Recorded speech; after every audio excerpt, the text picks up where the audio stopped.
안녕하세요. 오늘은 노리나 허츠의 고립의 시대라는 책을 한번 살펴보도록 하겠습니다.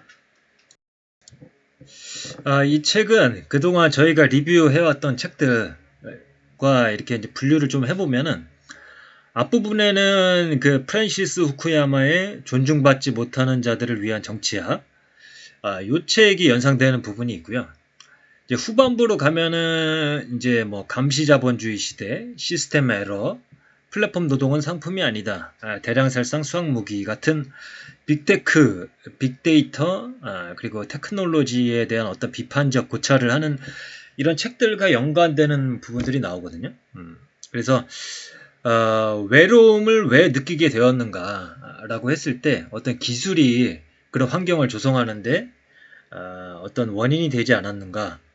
그리고 외로움을 느끼게 된 사람들이 어떠한 정치적 요구를 하게 되고 혹은 포퓰리스트 정치인들에게 어떻게 취약해지는지 그런 내용들을 다루고 있는 책입니다.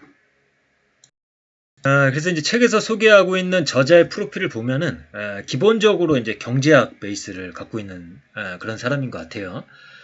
펜실베니아 와튼 스쿨 MBA, 케임브리지 경제학 박사학위, 그 다음에 뭐 유니버시티 칼리지 런던 세계번역연구소의 명예교수로 재직 중이다.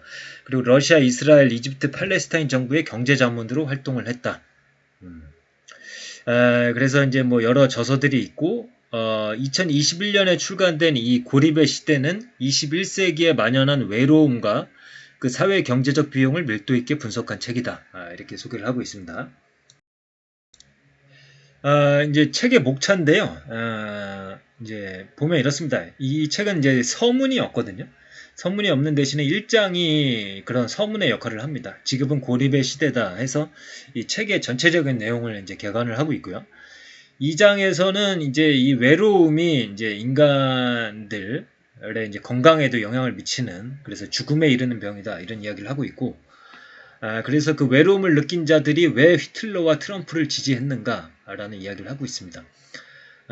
그리고 이제 5장으로 넘어가면 도시 설계에서부터 인간과 인간의 만남을 배제하는 그런 설계가 이루어지고 있다. 6, 7, 8, 9장으로 가면서 이제 빅테크나 테크놀로지 그런 것들을 다루고 있고요. 10장, 11장에서 이제 대안적인 흐름과 저자가 생각하는 우리가 무엇을 해야 하는가 그런 내용이 나오는 그런 구성으로 되어 있습니다.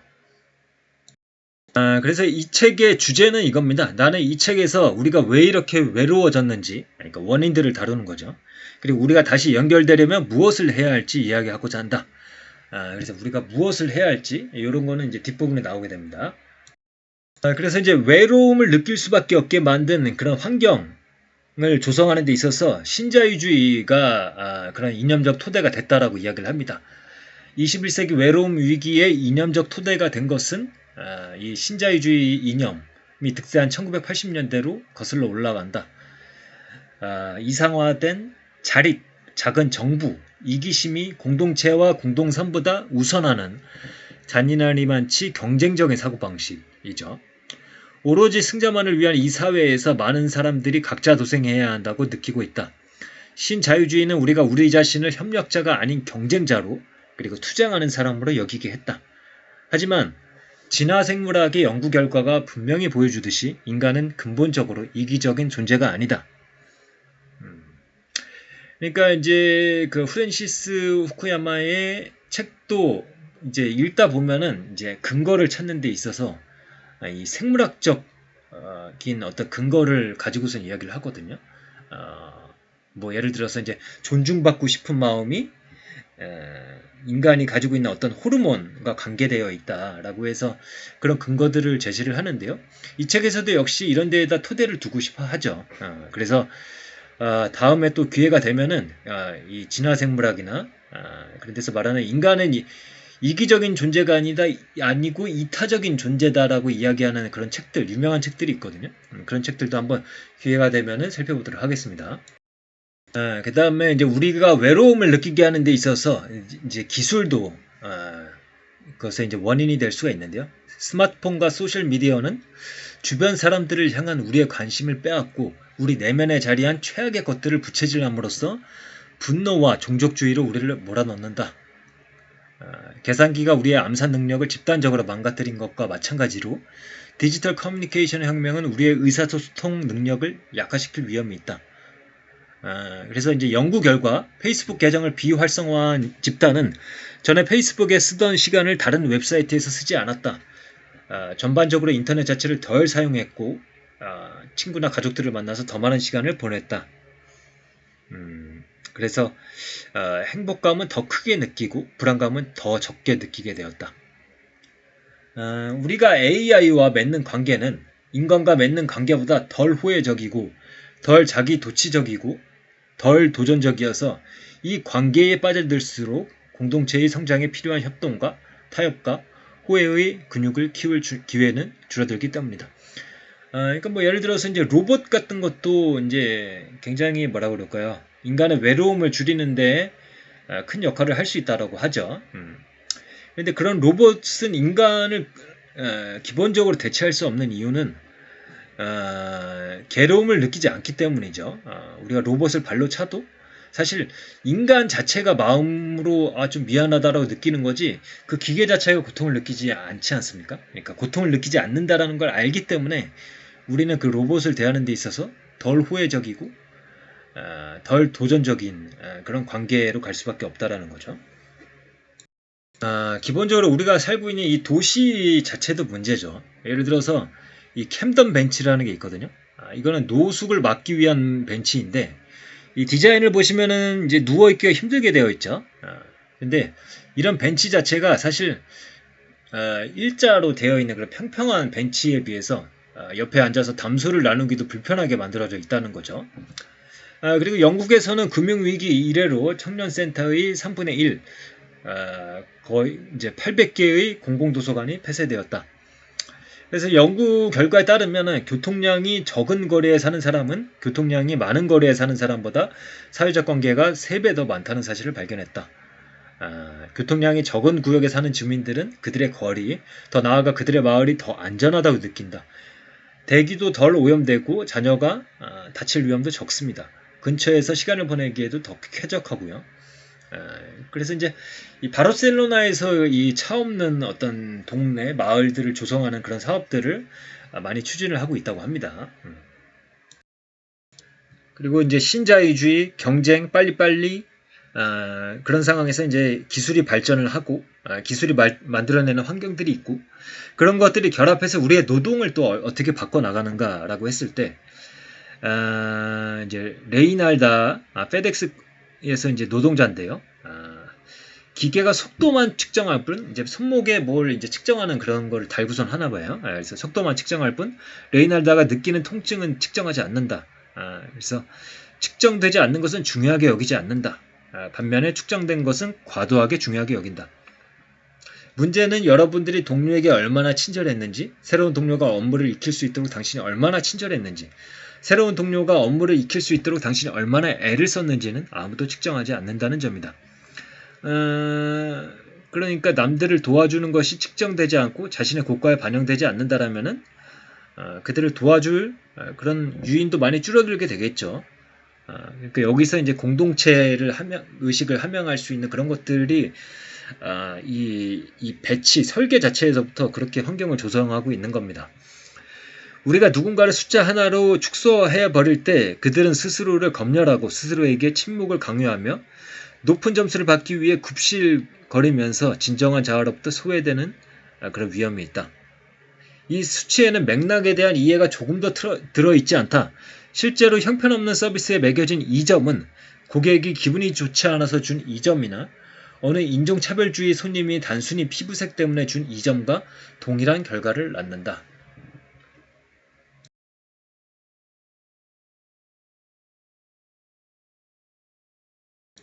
그리고 이제 이 책이 이제 많이 회자되고 있는 이 이유 중에 하나가 이 외로움을 이제 정치적인 것과 연결을 하고 있거든요. 그런 내용을 한번 보겠습니다.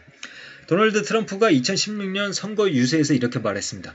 나의 적들은 여러분이 한심하고 구제불능이라고 비난하지만 나는 여러분이 나라를 사랑하고 우리 국민 모두가 더 나은 미래를 갖기를 바라는 미국의 근면한 애국자라고 생각합니다. 여러분은 군인이고 선원이고 목수이고 영주권입니다. 여러분은 미국인입니다.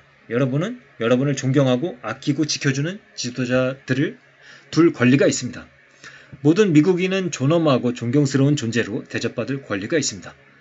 2020년 트럼프는 이 화법을 반복함으로써 지위와 자기 존중감을 되찾으려는 욕구에 다시 한번 호소했다.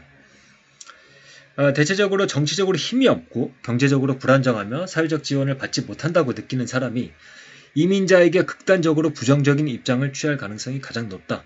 그런데 이 세 가지 특성이 무엇인가? 모두 외로움의 핵심 동인이다.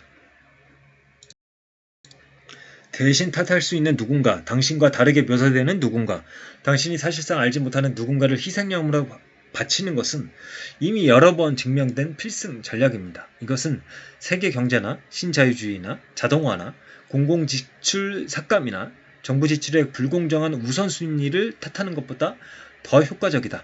사실 이것들이야말로 사람들이 스스로 주변화되었다고 느끼는 이유들임에도 그렇다. 그러나 이 코첼라 페스티벌, 뭐 이런 페스티벌에 이제 수많은 사람들이 모이는 그런 현상들을 보면은 사람들이 기본적으로 모이고 싶은 그런 열망을 가지고 있다라고 이제 저자는 보고 있는 거죠. 대화의 장이 점점 온라인으로 옮겨가는 이때 우리는 이런 추세와는 다른 무언가가 있다는 증거를 수백만 명에 이르는 축제 참가자들에게서 본다. 그것은 가상의 상호작용만으로는 만족할 수 없었던 사람들, 그리고 점점 고조되어가는 단절감과 원자와의 느낌을 떨치고자 자신만의 디지털 고치를 적극적으로 부수고 나와 아날로그식 면대면 공동체를 모색하는 사람들이 일으킨 대항운동이다. 근본적으로 진화적 차원에서, 그러니까 다시 한번 이제 생물학적 차원에서 이야기를 하고 있죠. 신체적 접촉이나 더불어 사는 삶에 대한 우리의 원초적 욕구가 너무나 강렬하다는 것이 필시 사실로 입증될 것이다. 미션 파이라는 어떤 카페 같은 게 있었나 봐요. 이제 파이를 파는 그런 카페인 거죠. 이제 샌프란시스코에 있었는데, 요 업체는 이제 공동체적인 그런 마인드를 가지고 운영을 했다고 해요. 이제 뭐 납품하는 사람들을 이제 바꾸지 않고 10년 동안 계속 똑같은 사람들로 사용하고, 종업원들을 교육시키고, 그리고 여기 오는 손님들이 이제 아지트를 생각하고 어떤 계속 뭐랄까 편안하게 느낄 수 있도록 환경을 조성해주고, 뭐 교육 같은 것도 많이 하고, 그 다음에 뭐 이제 고객들에게 제철 과일을 원료로 제공을 해야 된다 해서 그런 것들을 계속 철에 맞는 그런 것들을 구하고, 그렇게 아주 착실하게 이제 했던 그런 이제 카페인데 문을 닫았다고 해요. 결국에는 이제 비용 상승을 감당할 수 없었던 거죠. 그래서 이제 이 저자가 보기에는 이 수익과 포용적 공동체 정신이 손잡고 갈 수 없음을 분명하게 보여준다. 그러니까 돈을 포기할 수밖에 없다라는 거죠. 이제 공동체적으로 어떤 거를 이제 설계를 하게 되면은. 그래서 이제 온라인 사업자보다 불리한 상황을 바로잡기 위해서는 이러한 오프라인 사업자의 영업세를 조정해 줘야 되고, 그리고 공동체 사업장이라는 새로운 사업 카테고리를 신설해서 특정 사업장이 포용성을 갖추고 사회적 통합에 도움이 된다고 판단될 때 세제 감면이나 인센티브, 지원금을 지급하는 정책을 도입해야 된다. 그리고 마을 공동체가 번성하려면 이런 카페나 서점들이 살아남아야 하는데, 운 좋은 사람들은 이 장소들에 그러니까 마을에 이런 카페나 서점이 있는 운 좋은 사람들은 이 장소들에 찬사를 보내는 것으로만 그치지 말고 그들을 직접 후원하기 위해 노력해야 한다. 이렇게 이야기를 하고 있습니다. 그래서 이제 뭐 저도 이제 개인적으로는 그런 그 홍대에 있는 대한연구 공동체라는 곳에서 3년간 이제 독서 모임을 이끌었었는데요. 그것에서는 오프라인으로 모여서 이제 여러 가지 강의들이 이루어지는데, 그런 공동체가 이런 거에 해당되지 않을까라는 생각이 들었고요. 그래서 관심 있으신 분들은 대한연구 공동체 홍대에 있습니다. 거기 수많은 교육 과정이 있으니까요. 한번 관심 있으신 분들은 그런데 등록하셔도 좋을 것 같습니다. 그리고 이제 이거는 이제 한국의 그 콜라텍, 그래서 이제 뭐 기사에서 노인들의 홍대 클럽 콜라텍 어떻게 보시나요? 이렇게 기사가 나온 적이 있었는데요. 이 책의 저자는 굉장히 긍정적으로 봅니다. 입장료는 겨우 1,000원으로 젊은 층을 상대로 운영되는 클럽 입장료에 비하면 굉장히 저렴하다. 세계적으로 높은 빈곤율을 경험하고 있는 한국 노인들에게 구명질 같은 존재다. 일주일에 몇 시간씩 춤을 추는 것은 사업 실패, 결혼 실패, 외로움, 일상에서 오는 불안을 마법처럼 가라앉혀 주었다. 그러나 이제 공동체는 기본적으로 돈으로만 살 수 있는 게 아니고 그 연습이 필요합니다. 그래서 공유 주거, 공유 작업 공간 업체들은 남들과 가까이 살고 일하는 것이 지닌 이점을 팔고자 하지만 공동체가 요구하는 힘든 일을 전혀 하게 하지 않는다. 진정한 우정이 그렇듯 진정한 공동체를 세우려면 일부 불편함을 참아내야 할 것이다. 서로 진정한 유대감을 느끼기까지는 역시나 시간이 필요하다. 공동체라는 것은 돈만이 아니라 연습과 노력과 시간과 그리고 희생 같은 것들이 필요하다는 거죠. 기본적으로. 그렇습니다. 뉴질랜드에서는 성장률과 생산성 같은 전통적인 기준만을 사용하지 않겠다고 발표를 했습니다. 그 대신에 친절과 온정이 우리를 이끌게 하겠다면서 사회적 인식이 반영된 한층 폭넓고 통합적인 기준을 구체화할 것을 약속했다. 이 기준은 국가가 환경을 보호하고 제대로 된 교육을 제공하고 기대 수명, 외로움, 동료 시민과 정부에 대한 신뢰, 전반적인 소속감과 관련된 수치를 얼마나 개선했는지에 대한 평가까지 아우른다. 스코틀랜드와 아이슬란드도 유사한 접근 방법을 도입하려 하고 있다. 그러니까 성장률과 생산성 같은 전통적인 기준만을 사용하지 않겠다. 친절과 온정 그런 것도 측정을 하겠다. 그러니까 정부 단위에서 할 수 있는 것들이죠. 그 다음에 노동조합이 해야 할 중요한 역할이 있다. 고용주의 시야와 관심에서 벗어날 위험에 처한 긱 이코노미 노동자와 원격 근로자를 비롯해 모든 노동자의 발언권을 확대해야 한다. 그리고 이제 프랑스에서 이런 게 진행이 됐다고 합니다. 15세와 16세 청소년 2,000명이 무작위로 배정된 집단에서 한 달간 함께 생활했던 것이다. 그래서 뭐 저도 개인적으로 생각이 나네요. 이제 고등학교 1학년 때였나요? 2학년 때였나?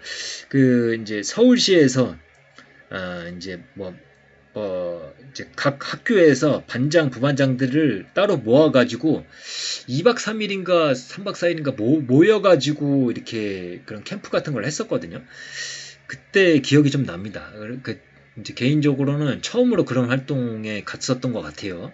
갔었는데 서로 모르는 아이들이 모였는데 금방 또 친해지고 또 헤어질 때는 촛불 켜고 막 이렇게 얘기하면서 울고 막 저는 울지 않았습니다만은 막 친구들 막 울고 막 내년에 만나자 뭐 그렇게 했었는데 그때 경험이 좀 강렬했던 그런 기억이 납니다. 그래서 이런 것도 해보면 좋지 않을까 이런 생각이 듭니다. 그래서 이제 이 미래에 우리는 자본주의를 공동체와 온정에 다시 연결하고 모든 사회 집단의 말에 귀를 기울이며 모두에게 발언권을 부여하고 포용적, 관용적인 공동체를 활발히 운영할 수 있을 것이다.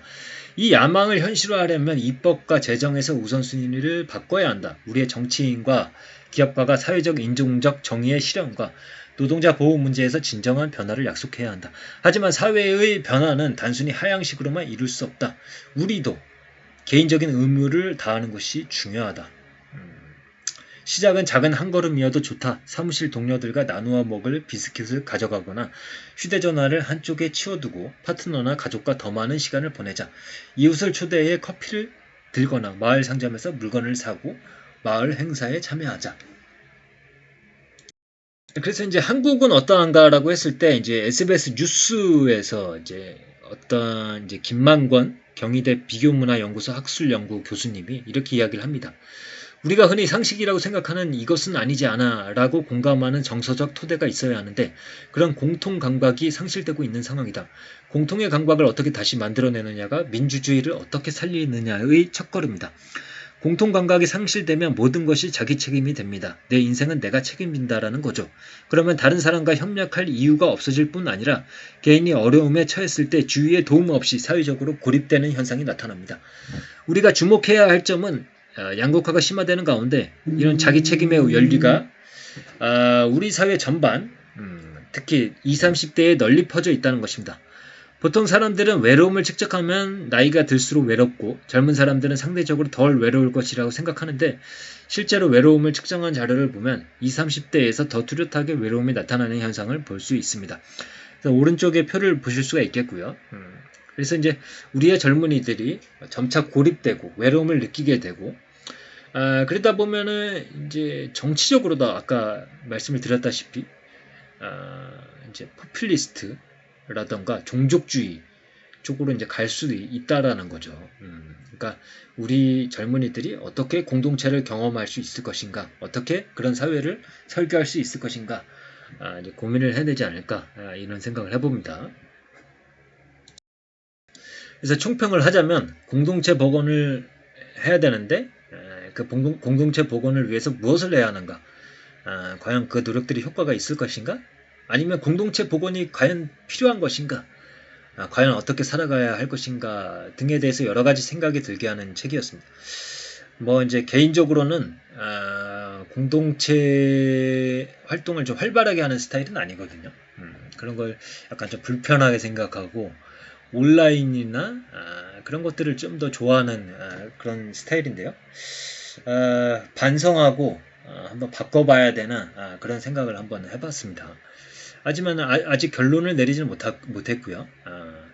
이 책의 내용을 보면은 여기저기서 조금씩 들어봤던 내용들, 조금 익숙한 내용들이기는 했습니다.